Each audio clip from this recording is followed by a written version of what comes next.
시편 71편 1절로부터서 14절까지 말씀 찾으셨으면 아멘. 우리 다 같이 합독하십니다. 여호와여, 내가 주께 피하오니 내가 영원히 수치를 당하게 하지 마소서. 주의 의로 나를 건지시며 나를 풀어주시며 주의 길을 내게 기울이사 나를 구원하소서. 주는 내가 항상 피하여 숨을 바위가 되소서. 주께서 나를 구원하라 명령하셨으니 이는 주께서 나의 반석이시요 나의 요새이심이니이다. 나의 하나님이여, 나를 악인의 손 곧 불의한 자와 흉악한 자의 장중에서 피하게 하소서. 주 여호와여, 주는 나의 소망이시요 내가 어릴 때부터 신뢰한 이시라. 내가 모태에서부터 주를 의지하였으며 나의 어머니의 배에서부터 주께서 나를 택하였사오니 나는 항상 주를 찬송하리이다. 나는 무리에게 이상한 징조같이 되었사오나 주는 나의 견고한 피난처시오니 주를 찬송함과 주께 영광 돌림이 종일토록 내 입에 가득하리이다. 늙을 때 나를 버리지 마시며 내 힘이 쇠약할 때 나를 떠나지 마소서. 내 원수들이 내게 대하여 말하며 내 영혼을 엿보는 자들이 서로 꾀하여 이르기를 하나님이 그를 버리셨은즉 따라잡으라 건질 자가 없다 하오니 하나님이여, 나를 멀리하지 마소서. 나의 하나님이여, 속히 나를 도우소서. 내 영혼을 대적하는 자들이 수치와 멸망을 당하게 하시며 나를 모해하는 욕과 수욕이 덮이게 하소서. 나는 항상 소망을 품고 주를 더욱 찬송하리이다. 아멘. 여호와는 나의 힘이시여 나의 기쁨이시여 나의 능력인 줄로 믿습니다. 오늘 어버이 주일입니다. 이 땅의 모든 어버이들이 행복해지는 그런 은혜의 길을 축복합니다.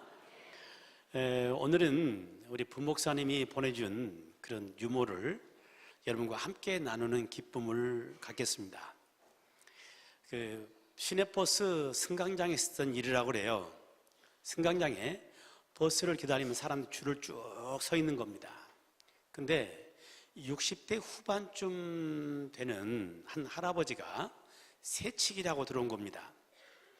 그러니까 사람들이 눈총을 주고 또 힐난을 하면서 어떻게 새치기를 막 하느냐 이렇게 이야기를 했습니다. 그랬더니 60대 후반쯤 되는 그 할아버지가 그냥 죄송하다 이렇게 하면 되는데 그냥 그걸 맞받아치면서 진상짓을 하는 겁니다. 그러면서 아니 좀 내가 나이 먹은 사람이 새치기 좀 어때?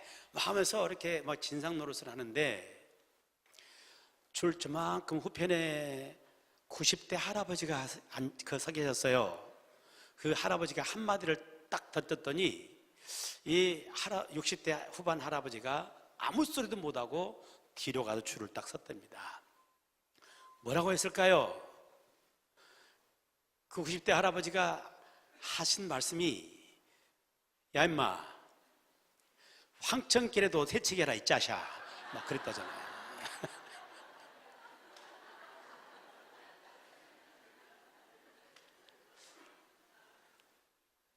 이 할아버지는 아마 조금 빨리 새치기해서 타면은 의자에 앉기도 하고 더 행복하게 가리라 생각했겠지만은 그건 결코 행복한 것이 아니죠. 다른 사람들이 눈총을 주고 막 힐난하고 그런 가운데 무슨 행복이 있겠습니까? 여러분, 저와 여러분의 삶을 살아가는 가운데 우리 삶에 행복을 찾아 살기를 축복합니다. 오늘 어버이 주일이에요. 어버이 주일은 어버이들이 행복해져야 돼요. 아멘. 자녀들의 도리라면은 어버이를 행복하게 하는 것, 자녀들에게 중요한 도리인 줄로 믿습니다. 우리 자녀들로 인해서 어버이들이 행복해지는 그런 은혜의 길을 축복합니다. 어버이들이 행복해야 할 이유가 있어요. 왜 행복해야 되는 것이냐? 우리 어버이들은 가정을 이루기 위해서 희생과 헌신의 삶을 살아왔어요. 오늘의 우리 가정에 있는 것은 우리 어버이들의 희생과 헌신이 있었기 때문에 오늘의 가정이 있는 거잖아요. 옛날에는 다 못 살았어요. 다 못 살았어요. 그 못 사는 그런 가운데도 가정을 세워보려고 몸부림을 치면서 싸우듯이 인생을 살아와서 오늘의 가정을 이루잖아요. 그리고 아이들을 낳아가지고 아이를 기르면서 그 어머니, 아버지 그 세대는 먹지 못하고 제대로 옷을 입지 못하지만은 내 자식만큼은 좋은 음식 먹이고 좋은 옷 입히려고 얼마나 몸부림을 쳤습니까? 본인은 못 배워서 낯 높고 기억자를 몰라도 내 자식만큼은 좋은 교육 시켜야겠다고 허리띠를 졸라매면서 공부를 시켜서 오늘 우리를 있게 만드시니 우리 부모님이시잖아요. 그뿐만 아니라 우리 이 민족이 이만큼 살만한 곳이 된 것도 우리 부모님들의 땀 흘림, 그 수고 때문에 된 것 아닙니까? 지금은 좀 평가가 여러 가지로 갈립니다. 월남전 있었습니다. 치열한 전투가 벌어지는 월남전에 우리 부모 세대들은 그 월남전에 파병돼 가지고 거기서 수많은 사람이 죽고 수많은 사람이 다치고 지금도 고엽제 피해자로서 세상을 살아가고 있어요. 그분들이 월남전에 파병한 이유가 뭐겠습니까? 못 사는 나라예요. 살 길이 없어요. 그래서 목숨을 혹시 잃더라도 거기 가서 돈을 벌어야겠다는 바로 그런 마음이었습니다. 그들이 목숨을 담보로 하고 벌어왔던 그 돈으로 인해서 우리나라 고속도도 깔게 되는 것이고 우리나라 경제를 살릴 수 있는 그런 근거들을 마련하잖아요. 어떤 사람들은 중동에 모래바람이 일고 그렇게 내리쬐는 태양빛에서 막노동을 하면서 거기서 돈을 벌어 우리나라 송금을 해요. 그 돈이 오늘 우리나라를 만들 수 있는 그런 근거가 된 거잖아요. 그분들의 헌신과 수고가 없었다면 우리 가정도 오늘 같은 가정이 될 수 없는 것이고 이 나라 민족도 이만큼 잘 살 수 있는 나라가 될 수가 없는 거죠. 그분들의 수고로 인해서 우리가 이만큼 복을 누리며 산다면 그분들이 행복하게 살 수 있도록 지원해드리고 도와드리고 격려해주는 것은 마땅한 일인 줄로 믿습니다. 뿐만 아니라 우리 부모님들은 사실 날이 얼마 안 남았어요. 하루로 말한다면 황혼의 시간이에요. 황혼의 시간. 해가 이렇게 떠 가다가 마지막 탁 서산에 넘어가기 전에 그 황혼의 시간이라 남아있는 시간이 불과 얼마 안 됩니다. 한평생 고생하며 살아왔던 분들인데 그 남은 시간만큼이라도 짧디 짧은 시간만큼이라도 행복하게 살게 해야 한다 그 말이죠. 더더구나 성경은 분명하게 우리에게 말씀을 주는 게 부모를 공경하라고 말씀하십니다. 아멘. 부모 공경하는 거예요. 우리에게 주어진 계명을 전부 다 요약하고 요약해 놓은 그게 계명이 어떤 계명이에요? 그게 십계명이잖아요. 그 십계명을 보게 되면 계명을 둘로 딱 쪼개 말합니다. 절반은 하나님을 향한 계명이고 또 절반은 사람을 향한 계명인데 사람을 향한 계명 가운데 첫 번째 계명이 뭐예요? 내 부모를 공경하라 그 말입니다. 부모를 공경하라는 겁니다. 십계명을 눈 씻고 찾아봐도 자녀를 사랑하는 말이 없어요. 계명 속에 안 들어있어요. 자녀를 사랑하지 말라는 이야기가 아니고 부모를 제대로 공경하게 되면 그거의 자녀를 사랑하게 되는 것이고 부모를 제대로 공경하게 되면 그 집안에서 자라는 자녀들은 올바른 자로 자라게 된다 그 말이죠. 그래서 내 부모를 공경하라고 말씀합니다. 신약 성경에도 역시 똑같이 부모 공경에 대한 이야기를 하잖아요. 내 부모에게 자녀들아 내 부모에게 순종하라. 이것이 옳으니라.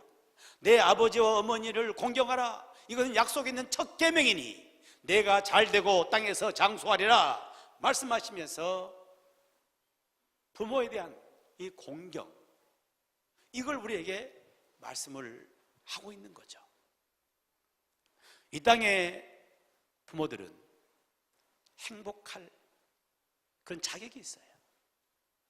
근데 오늘 우리가 살고 있는 이 세상을 이렇게 들여다보게 되면 과연 그 부모들이 행복한 시대인가? 한번 들여다봅니다. 엊그저께 어버이날 한 통계가 발표가 됐어요. 참 서글픈 통계였습니다. 그 통계에 보게 되면 우리나라의 그 노인 보호 전문 기관으로 전국에 29개 기관이 있더만요.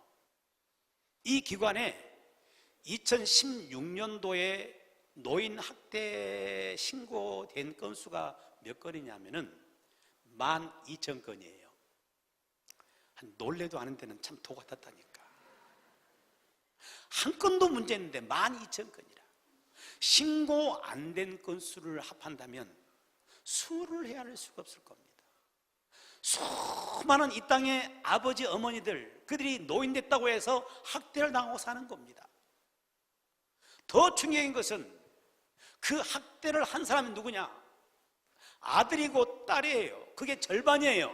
노인 학대의 절반이 아들과 딸이 한 겁니다.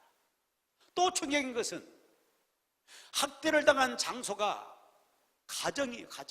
가정에서 학대당한 것이 88.8%예요. 그러니까 거의 대부분이 가정에서 학대를 당하거든요. 무슨 요양원 뭐 이런 데가 아니라, 외부가 아니라 가정에서 학대당한 건 대부분이라는 얘기예요. 대부분. 이 신고 건수에 보게 되면.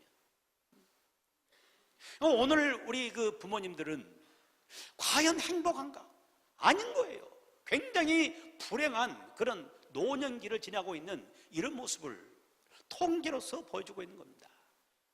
여러분, 우리 부모들이 노년기, 이 환웅기를 지나가면서 행복할 수 없다면 그 사회는 잘못된 겁니다. 아무리 공부를 더 많이 했고 아무리 가진 것이 많다 할지라도 부모들이 행복할 수 없고 노년들이 행복할 수 없다 한다면 이건 잘못 가는 겁니다. 왜 그러냐면은 사람은 누구든지 다 노년기를 맞을 겁니다. 응? 노년기를 맞기 싫은 사람이 있으시나요? 이분들은 일찌감치 하면 돼요. 사람은 누구든지 다 노년기를 다 지날 거예요. 다 노년기 다 지날 건데, 노년기가 만약에 불행하게 끝을 맺는 그런 사회라고 한다면은 불행한 속에서 인생을 마감하는 거예요. 그 사회는 희망이 없는 겁니다. 노년기가 되어도 행복할 수 있는 그 사회가 희망 있는 사회가 되는 것입니다. 여러분, 우리가 살고 있는 이 사회가 정말 부모들이 행복할 수 있는 그런 사회가 될 수 있기를 축복합니다. 오늘 함께 보신 이 본문의 말씀 속에 보게 되면 이 말씀은 누구에 의해서 기록된 것인지 기록한 사람의 이야기가 나오질 않습니다. 그런데 대신에 내용을 이렇게 보게 되면 한 노년기를 맞은 한 시인의 고백이 오늘 본문 속에 있어요. 그래서 9절에 보게 되면 그는 이런 고백을 하죠. 늙을 때 나를 버리지 마시며 내 힘이 쇠약할 때 나를 떠나지 마소서. 늙을 때 나를 버리지 말아달라고. 지금 이분은 몸이 늙었습니다. 나이가 들었어요. 근데 나를 버리지 말라고 하나님 앞에 간구하고 있는 것이고, 내 힘이 쇠약할 때 나를 떠나지 마소서. 사람이 늙어지게 되면 힘을 잃어버린 겁니다. 힘을 잃어요. 그래서 육체적으로 힘을 잃어서 여기저기 아픈 것도 많아지는 것이고, 그동안 사회적으로도 힘있게 살아왔던 사람이 사회에 있던 모든 지위에서 다 내려오게 됩니다. 힘을 잃어버려요. 그러다 보니까 노년기가 되면은 누가 옆에서 뭐라고 하지 않아도 스스로 서글픈 거야. 스스로 자꾸 비감이 되는 거라. 이게 노년기 가지고 있는 이런 심리의 상태거든요. 힘을 잃어버려요. 여러분, 그런다 할지라도 아무리 노년기가 힘을 잃어버리고 서글픔이 다가오는 그런 시대를 그럴지라도 이 노년기를 맞는 우리 부모들은 행복해져야 돼요. 여러분, 자연을 봐보세요. 자연을 보게 되면 정말 하루 가운데 가장 아름다운 순간은 어느 순간이든가요? 황혼의 순간이에요. 황혼의 순간. 황혼의 순간은 황홀해버려. 그 빛이 완전 다릅니다. 해가 막 뉘어 넘어나올 때는 거기서 비춰오는 그 빛은, 태양빛이 이상한 빛을 내기 시작합니다. 불구스름한 빛을 내면서 그 빛을 받은 막 누룩하면서 그 빛을 받은 이 바다도 보면은 말할 수 없는 아름다움, 그 빛을 받는 이 자연을 배경을 보면은 한 폭의 그림이거든요. 너무 아름다운 거예요. 여러분, 우리 인생도 그래야 되는 겁니다.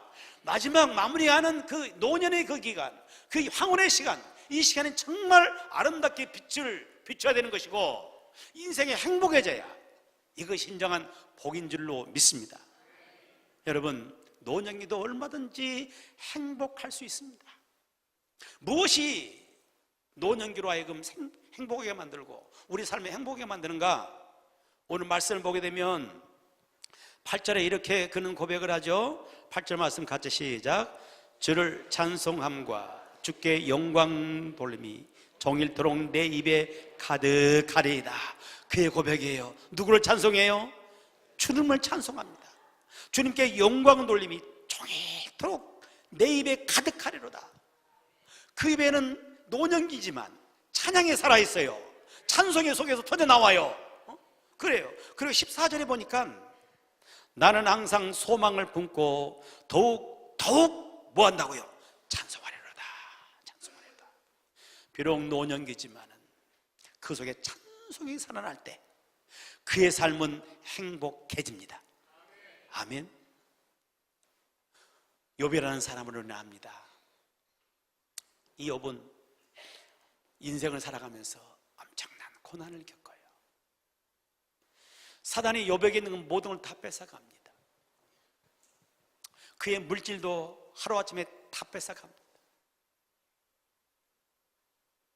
그의 사랑하는 10자녀를 한꺼번에 뺏어가 버립니다. 그의 건강도 뺏어가서 견딜 수 없어 기와짝으로 그 피부를 긁는 그런 고통을 겪게 합니다.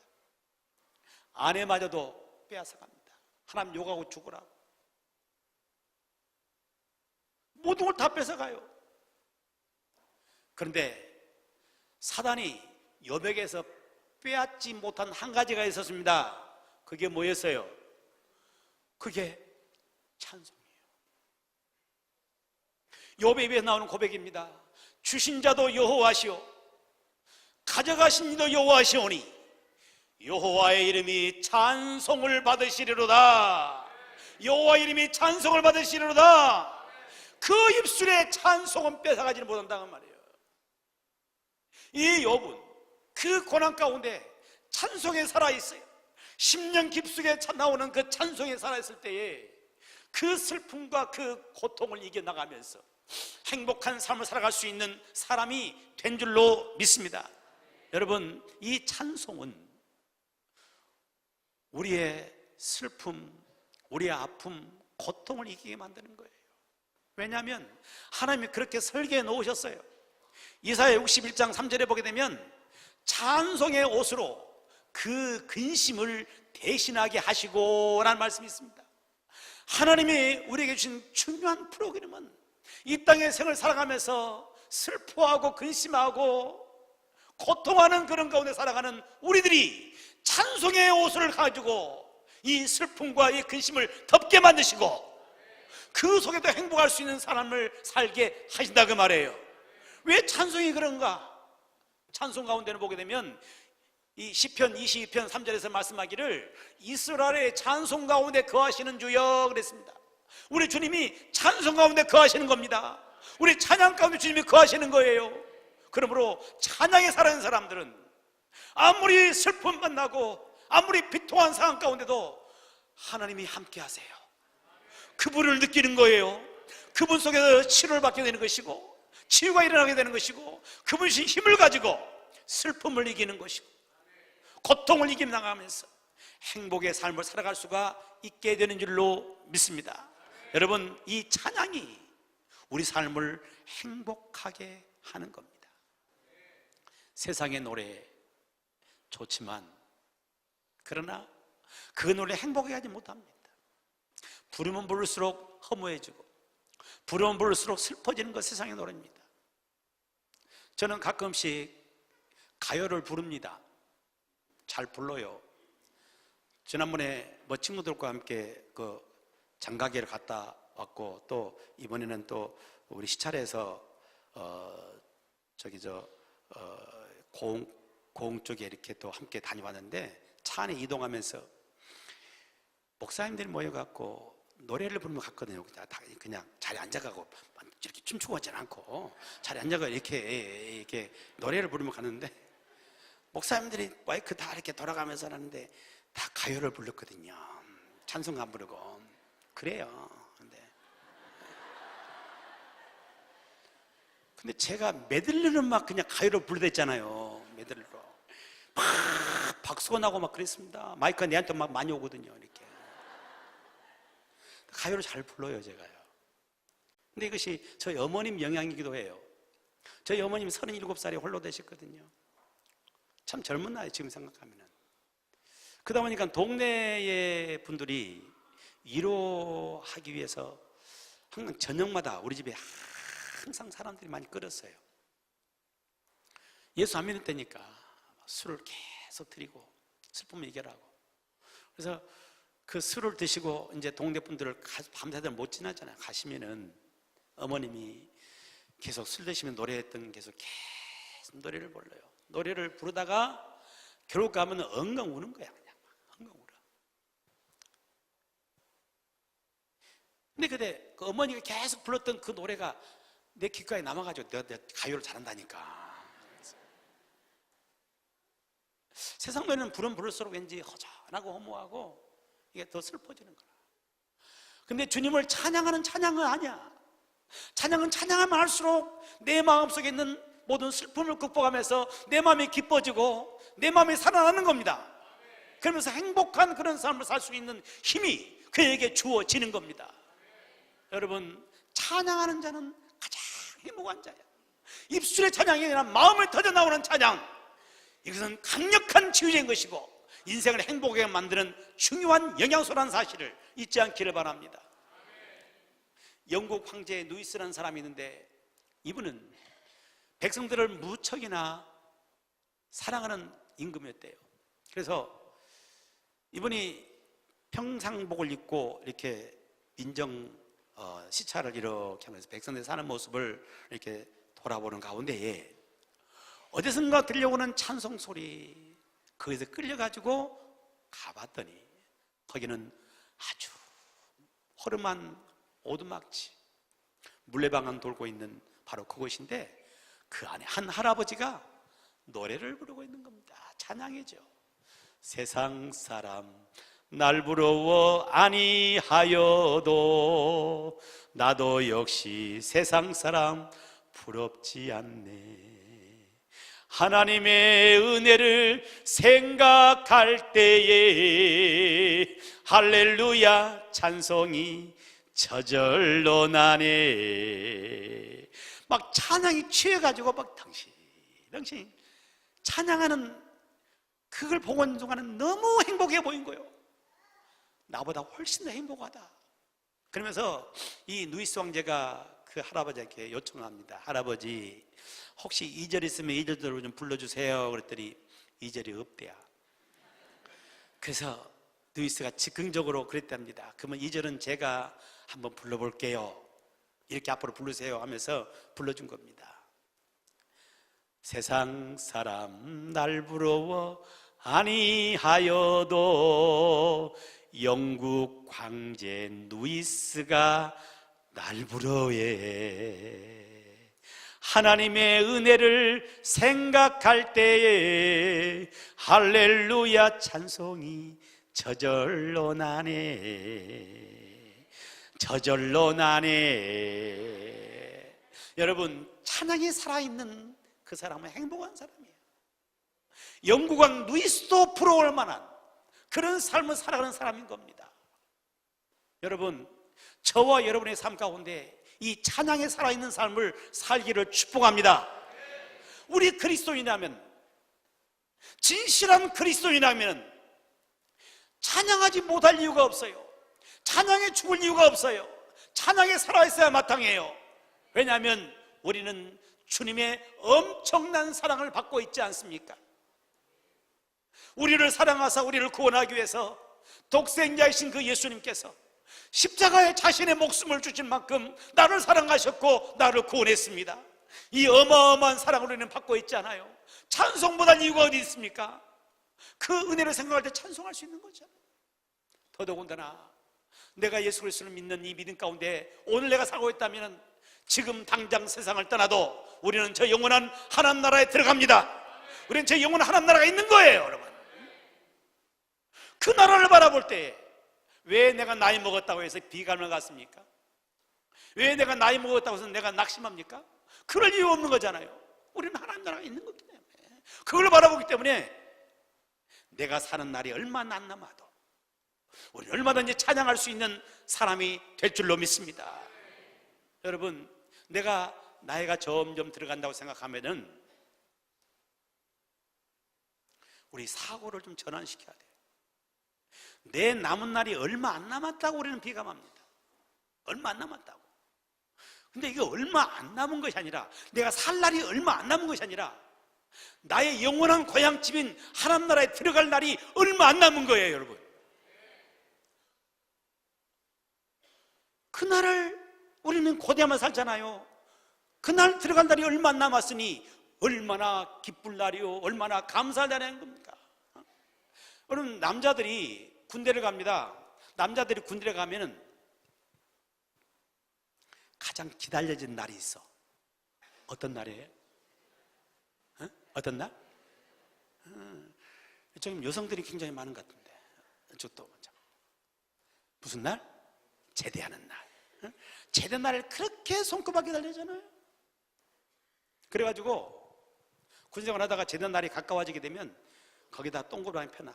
제대 날 동그라미 딱 쳐놓고 그 전부터 날짜를 카운트해 나갑니다. 하루 지나면 X표 지났어. 또 하루 또 X표.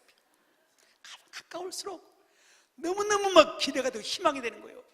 제대 날이 가까우면 가까울수록 슬퍼하는 사람 없어. 그런 사람 없어. 가까울수록 기뻐진 겁니다.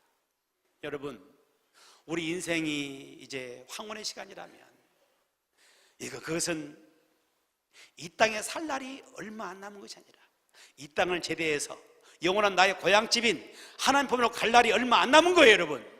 그러므로 그걸 생각할 때 할렐루야 찬송이 저절로 나는 것이잖아요. 그 나라 바라볼 때 여러분, 이 마음으로 살아가면서 여러분 속에 찬양의 살아있기를 축복하고 행복한 삶을 살기를 축복합니다. 어떤 사람이 여러분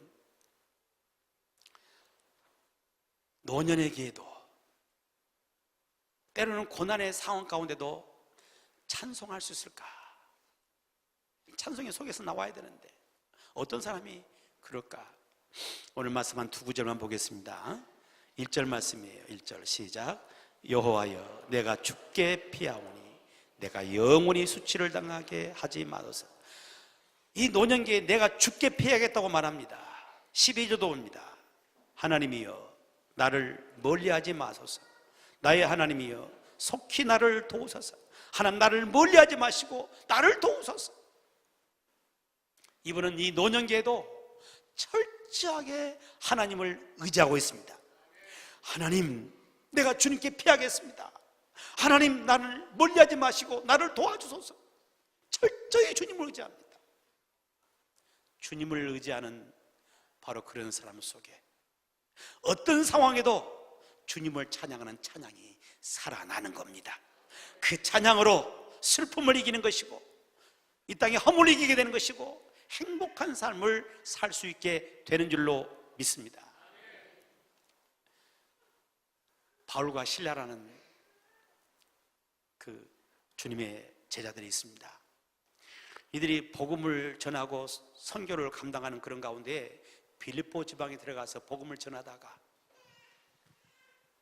너무너무 억울하게 잡혀서 시력 매맞고 두들겨 맞으면서 결국 감옥에 갇힙니다. 너무 억울한 일이야. 귀한 일 했는데 귀신 들린 여종을 고쳐줬을 뿐이에요. 그런데 지금 억울하게 감옥에 들어간 겁니다. 그런데 바울과 실라는 그런 억울한 일을 만나는 그런 가운데서도 감옥에 들어가서 무엇을 했어요? 찬송하며 기도했어요. 찬송하며 기도해요. 도대체 이 사람은 어떤 사람들이기 때문에 그 말도 안 되는 상황 가운데 찬송에 살아있을까? 막 억울하다고 원망하고 불평할 건데 찬양에 살아있단 말이에요. 어떤 사람이기에? 이 발과 신라는 철저히 하나님을 의지한 사람입니다. 이 감옥에도 하나님이 함께 계세요. 함께 하신 하나님을 의지할 때 그 10년간에서 찬송의 꽃이 피어나게 되는 것이고 찬양할 수 있는 사람이 된다는 이야기죠. 그러면서 그를 가두고 있는 이 옥문을 하나님이 열게 하시고 하나님 역사를 이루는 것을 보게 되는 줄로 믿습니다. 여러분, 연세가 들어간다 할지라도 더욱 주님을 의지하십시오. 의지할 일은 주님이십니다. 너무 자식을 의지하지 마라. 물론 노년기가 되어지면 자식을 의지하는 건 마땅한 일이지만 너무 자식 의지하지 마라. 너무 자식을 의지하고 뭔가를 바라기 때문에 더 실망하고 내 마음이 상처를 받는 겁니다. 자녀는 자녀 나도 바쁘고 또한 살기가 팍팍해. 근데 부모가 자꾸 부모는 뭔가를 바라잖아요. 그걸 기대려고 하잖아요. 그럴 때 부모의 그 마음에 채워지지 못하는 그런 게 있어요. 이것 때문에 마음 다치는 겁니다. 더더군다나 부모가 자식한테 너무 기대고 있으면 자녀는 부담된 거예요.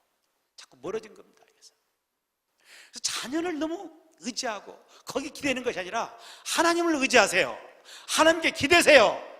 하나님의 도움을 받으세요. 그 힘으로 살아가란 말이죠. 그럴 때 하나님은 순간마다 시마다 우리를 도우실 것이고 우리에게 찬송을 주실 것이고 우리는 행복한 삶을 살게 하실 줄로 믿습니다. 저희 집에 서양난 하나가 있습니다. 서양난. 이름은 정확히 몰라요. 근데 입이 굉장히 넓어. 커. 근데 저희 집에 온 지가 한 4, 5년 된 것 같아요. 왜냐하면 1년에 한 번씩 꽃이 피우는데 엊그저께 이 꽃대가 이렇게 나오기 시작하더라고요. 야, 저는 1년 만에 또 한 번 또 꽃을 피울란갑다 하고 기대를 갖고 이렇게 보고 있는데 과연 꽃이 나왔습니다.